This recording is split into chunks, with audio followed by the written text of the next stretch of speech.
Hello friends, कैसे हैं आप लोग। आज का हमारा टॉपिक है गार्डनर का बहुबुद्धि सिद्धांत यानी गार्डनर का मल्टीपल इंटेलिजेंस, जिससे हमारे सीटेड एग्जाम में 2 या 3 नंबर से प्रश्न पूछता है। इसलिए आप एक एक पॉइंट को नोट करते हुए चलिएगा और अंत में हम कुछ प्रश्न उत्तर भी करेंगे ताकि हमारा सभी कॉन्सेप्ट क्लियर हो जाए। तो चलिए दोस्तों, वीडियो को शुरू करते हैं और सबसे पहले हम गार्डनर के बारे में जानते हैं। आप गार्डनर को चित्र के माध्यम से देख सकते हैं, जिनको बहुबुद्धि सिद्धांत का जनक कहा गया है। हमारे सीटेड एग्जाम में यह प्रश्न बहुत बार पूछा गया है, बहुबुद्धि सिद्धांत का जनक का नाम बताइए। तो दोस्तों, इनका जनक गार्डनर होंगे। इन्होंने बहुबुद्धि का सिद्धांत 1983 में दिया था। अगर सन आपसे एग्जाम में पूछ दे तो 1983 होगा। बहुबुद्धि सिद्धांत हार्वर्ड गार्डनर ने 1983 में दिया था, जिसमें उन्होंने 9 तरह की बुद्धि बताई है। देखिए दोस्तों, यह प्रश्न तो सीटेड एग्जाम में बहुत बार पूछा गया है।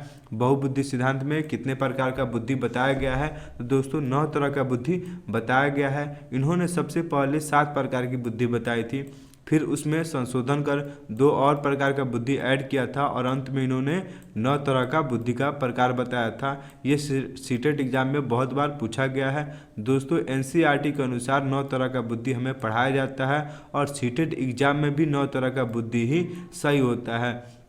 इनके अनुसार बुद्धि कोई एक तत्व नहीं है, बल्कि कई अलग अलग प्रकार की बुद्धियों का अस्तित्व होता है।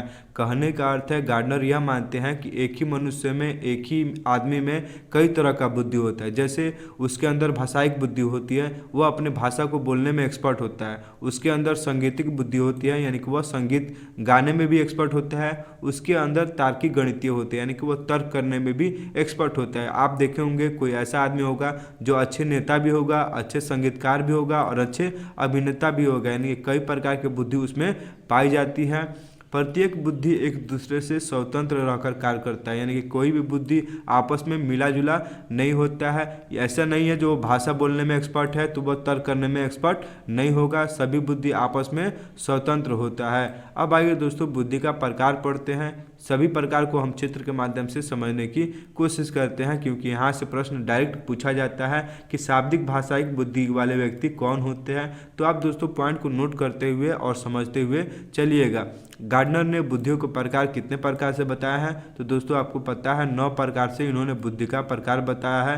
टाइप्स ऑफ इंटेलिजेंस, सबसे फर्स्ट बुद्धि का प्रकार है हमारा शाब्दिक भाषायिक बुद्धि। जैसा कि आपको नाम से ही पता चल रहा होगा, शाब्दिक यानी कि वो अपने शब्दों पे कंट्रोल करते हैं। उन्हें कब क्या बोलना होता है उन्हें पता होता है। जैसे आप किसी पत्रकार को देखे होंगे, वो अपने शब्दों को बहुत अच्छा तरह से व्याख्या करता है। और एक वकील को देखे होंगे तो उसे क्या कब बोलना है उसे सब पता होता है, यानी कि वो अपने शब्दों पे कंट्रोल रखता है। इसके माध्यम से शब्दों और भाषा का ज्ञान होता है, यानी कि उन्हें भाषा का भी ज्ञान होता है। वह जैसे एक वकील अगर अदालत में होगा, उसे कब क्या बोलना होगा, किस भाषा में बोलना है उसे पता है। जैसे एक पत्रकार अगर कोर्ट में पत्रकार जैसे न्यूज़ रूम में होगा, उसे क्या बोलना है उसे पता है, ब्रेकिंग न्यूज़ क्या बनाना है, यानी कि वो अपने शब्दों और भाषा पे कंट्रोल करते हैं। अगर हमारे एग्जाम में यह प्रश्न पूछ दे कि शाब्दिक भाषायिक वाले बुद्धि वाले व्यक्ति कौन होते हैं, तो दोस्तों वह एक वकील होता है, कवि होता है और पत्रकार होते हैं। इसके माध्यम से शब्दों और भाषा का ज्ञान होता है। जिन व्यक्तियों में इनका विकास अधिक हो वे वकील, कवि, पत्रकार आदि बनते हैं। नेक्स्ट हमारा बुद्धि का प्रकार है तार्किक गणितीय बुद्धि। जैसे दोस्तों आपको नाम से पता चला होगा, तार्किक का मतलब होता है तर्क करना, यानी किसी भी चीज़ के बारे में सोचना समझना। जैसे अगर इन ऐसे व्यक्ति के सामने कोई समस्या आएगी तो वह समस्या के बारे में बहुत ज़्यादा तर्क करते हैं, सोचते हैं। जैसे आप एपीजे अब्दुल कलाम को देख लीजिए, वह एक साइंटिस्ट है, यानी कि वो चीज़ों के बारे में सोचते हैं, उनके सामने क्या घटना घटती है वो उसके बारे में तर्क करते हैं। इसमें तार्किक योग्यता यानी कि मैथ कैलकुलेशन अधिक होती है। जिन व्यक्तियों में इनका विकास अधिक हो वे अकाउंटेंट, बैंकर, साइंटिस्ट आदि बनते हैं, क्योंकि इनमें तर्क करने की क्षमता अधिक होती है। अगर हमारे सीटेट एग्जाम में यह प्रश्न पूछ दे कि तार्किक गणितीय बुद्धि वाले व्यक्ति कैसे होते हैं, तो दोस्तों वे तर्क करने में एक्सपर्ट होते हैं और वे अकाउंटेंट हो सकते हैं, क्योंकि यह तर्क करते हैं। साइंटिस्ट होते हैं वह बहुत ज़्यादा तर्क करते हैं। दोस्तों ऐसा नहीं होगा किसी व्यक्ति में एक ही प्रकार का बुद्धि होता है, किसी व्यक्ति में तार्किक भी बुद्धि हो सकता है और शाब्दिक भाषायिक बुद्धि भी हो सकता है, यानी कि मल्टीपल इंटेलिजेंस होता है, यानी कि अलग अलग व्यक्तियों में अलग अलग बुद्धि होता है और बहुत से ऐसे व्यक्ति होते हैं जिनमें सभी प्रकार का बुद्धि होता है। नेक्स्ट हमारा बुद्धि का प्रकार है स्थानिक बुद्धि, स्पेशियल इंटेलिजेंस। यह बुद्धि जगह, अंतरिक्ष, मानसिक कल्पनाओं से संबंधित होता है। जिन व्यक्तियों में इनका विकास अधिक हो वे मूर्तिकार, चित्रकार आदि बनते हैं। देखिए दोस्तों, स्थानिक, जैसे कि आपको नाम से पता चला होगा, यह स्थान के बारे में बहुत जानते हैं। इनको दिशाओं का ज्ञान होता है, जैसे वेस्ट में क्या होगा, ईस्ट में क्या होगा, साउथ में क्या होगा, नॉर्थ में क्या होगा। ये पेंटिंग भी बहुत अच्छे से बना लेते हैं क्योंकि इन्हें दिशाओं का ज्ञान होता है। ये कोई सामने व्यक्ति है उसके बारे में यह चित्र बना लेते हैं। ये अंतरिक्ष के बारे में जानते हैं। मानसिक कल्पना, यानी कि कल्पना की दुनिया में रहते हैं। अगर इनके सामने, जैसे दोस्तों, अगर इनको ताजमहल दिखा दिया जाए और बाद में इनको ताजमहल के बारे में पूछा जाए तो वो ताजमहल को चित्र के माध्यम से दर्शा सकते हैं। यानी कि इनमें स्थानिक बुद्धि होते, ये स्थानों को ग्रहण कर लेते हैं अपने मानसिक के अंदर, यानी कि अपने बुद्धि के अंदर। ये अगर एग्जाम में प्रश्न पूछे कि स्थानिक बुद्धि वाले व्यक्ति कौन होते हैं, तो दोस्तों वे मूर्तिकार होते हैं, चित्रकार होते हैं। नेक्स्ट हमारा बुद्धि का प्रकार है शारीरिक गतिक बुद्धि, यानी कि दोस्तों जैसा कि आपको नाम से पता चल रहा होगा, शारीरिक गति यानी कि अपने बॉडी पे कंट्रोल करना, अपने हाथ पैरों पे कंट्रोल करना। ये कौन करता है? एक डांसर करता है। आप देखे होंगे एक डांसर अपने हाथ पैर को जैसे भी चाहे वैसे मूव कर सकता है, यानी कि जैसे चाहे वैसे कर सकता है। जैसे कोई योगा करता है, वह अपने हाथ पैर को किसी भी तरह से मोड़ लेता है। एक अभिनेता हो, यानी कि हीरो हो, वह डांस भी करता है, अच्छा एक्टिंग भी करता है, यानी कि वह अपने शरीर पे कंट्रोल करता है। शारीरिक गतिक बुद्धि वाले व्यक्ति अपने शरीर पे कंट्रोल करते हैं। जैसे अगर आप विराट कोहली का एग्जाम्पल लीजिए दोस्तों, विराट कोहली अच्छा खेलता है, अपने हाथों पे कंट्रोल रखता है, उसे बैट कैसे पकड़ना है, बॉल कैसे पकड़ना है, यानी कि अपने मांसपेशियों पे कंट्रोल हमारा शारीरिक गतिक बुद्धि वाले व्यक्ति होते हैं। अगर आप आसान भाषा में समझे तो शारीरिक गतिक बुद्धि वाले व्यक्ति अपने शरीर पे कंट्रोल रखते हैं। जैसे एग्जाम्पल देखते हैं, अभिनेता, अभिनेत्री, डांसर। शरीर को गति देने वाली बुद्धि, जिन व्यक्तियों में इनका विकास अधिक हो वे अभिनेता, अभिनेत्री, डांसर आदि बनते हैं। तो दोस्तों आप, उम्मीद करता हूँ आपको समझ में आ गया होगा शारीरिक गतिक बुद्धि यानी कि शरीर पे कंट्रोल रखना। अगर एग्जाम में यह प्रश्न पूछ दे कि एक अभिनेता में कौन बुद्धि होता है, तो दोस्तों शारीरिक गतिक बुद्धि होता है। नेक्स्ट है हमारा संगीतात्मक बुद्धि। जैसा आपको नाम से पता चल रहा होगा, संगीतात्मक यानी कि संगीत में एक्सपर्ट होंगे, गाने बजाने में एक्सपर्ट होंगे। जैसे अरिजीत सिंह हैं, आप चित्र के माध्यम से देख सकते हैं, आप इनके गाने भी सुने होंगे। ये संगीत में एक्सपर्ट होते हैं, यानी किसी भी शब्दों को संगीत में ढाल सकते हैं। जैसे आप इनके गाना सुनिएगा तो बहुत अच्छा लगेगा, मधुर आवाज़ में भी गाते हैं। ये शब्दों को संगीत में बदल देते हैं। जिनके अंदर संगीतात्मक बुद्धि होता है वह संगीत में एक्सपर्ट होंगे। यह आपको नाम से ही पता चल रहा होगा। अगर आपसे एग्जाम में यह पूछे कि संगीतात्मक बुद्धि कौन होते हैं, तो दोस्तों वे सिंगर हो सकते हैं।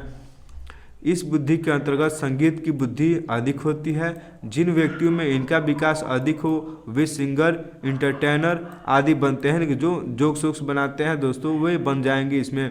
अगर एग्जाम में आपसे प्रश्न पूछे तो हम पहले ही बता दिए। अगर दोस्तों हमारा प्रश्न उल्टा करके भी पूछता है कि संगीत, ऐसे व्यक्ति जिनके अंदर गाने की क्षमता है उनके अंदर कौन सी बुद्धि होती है, तो दोस्तों उनके अंदर संगीतात्मक बुद्धि होती है। नेक्स्ट है हमारा अंतर्वैयक्तिक बुद्धि, इंटरपर्सनल इंटेलिजेंस। दोस्तों आपको नाम से भी समझना होगा, अंतर मतलब होता है दूसरे व्यक्ति को समझना, यानी कि जो आपके सामने व्यक्ति है उसके बारे में समझना। जैसे अगर आपके सामने कोई दोस्त है, वो क्या बोल रहा है, अगर आप उसके बारे में जान गए तो ये हमारा अंतर्वैयक्तिक होता है। इसमें जैसे नेता होते हैं वो अपने वोटरों को कैसे लुभाते हैं, अब उसको वोटरों को क्या चाहिए, इनकी जनता को क्या चाहिए, यह नेता समझ जाता है, उसके अंदर अंतर्वैयक्तिक होता है। अगर प्रश्न हमारे एग्जाम में यह पूछे ऐसे कौन से व्यक्ति हैं जो दूसरे के बारे में जान लेते हैं, उनके अंदर कौन सी बुद्धि होता है, तो दोस्तों उनके अंदर अंतर्वैयक्तिक बुद्धि होता है। इसके द्वारा दूसरे व्यक्ति के साथ कैसे इंटरेक्ट यानी कि व्यवहार किया जाए यह पता चलता है। जिन व्यक्तियों में इनका विकास अधिक हो वे नेता, सामाजिक कार्यकर्ता आदि बनते हैं। आप समझ गए दोस्तों, अंतर्वैयक्तिक मतलब दूसरों को समझना। जैसे एक नेता समझता है, एक सामाजिक कार्यकर्ता समझता है कि समाज के लोगों को क्या आवश्यकता है, समाज के लोगों को क्या चाहिए, यानी कि दूसरों के बारे में आप समझ जाते हैं कि सामने वाले व्यक्ति को क्या चाहिए। यह हमारा अंतर्वैयक्तिक होता है।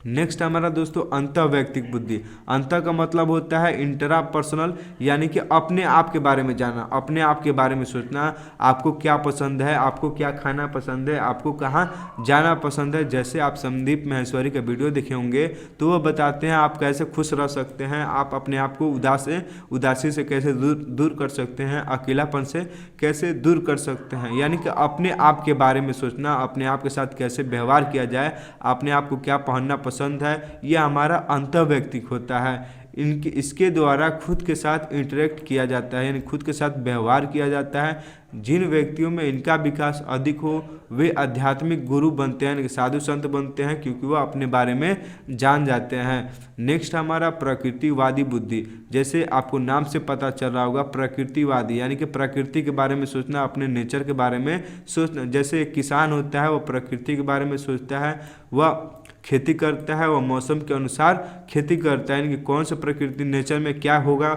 वह एक किसान को मालूम होता है। गेहूं के सीजन में गेहूं करता है, धान के सीजन में धान रोपता है और गन्ना के सीजन में गन्ना रोपता है। यानी कि प्रकृति के बारे में ज़्यादा नॉलेज किससे होता है, एक किसान को होता है। इस बुद्धि के व्यक्ति प्रकृति के नज़दीक होते हैं।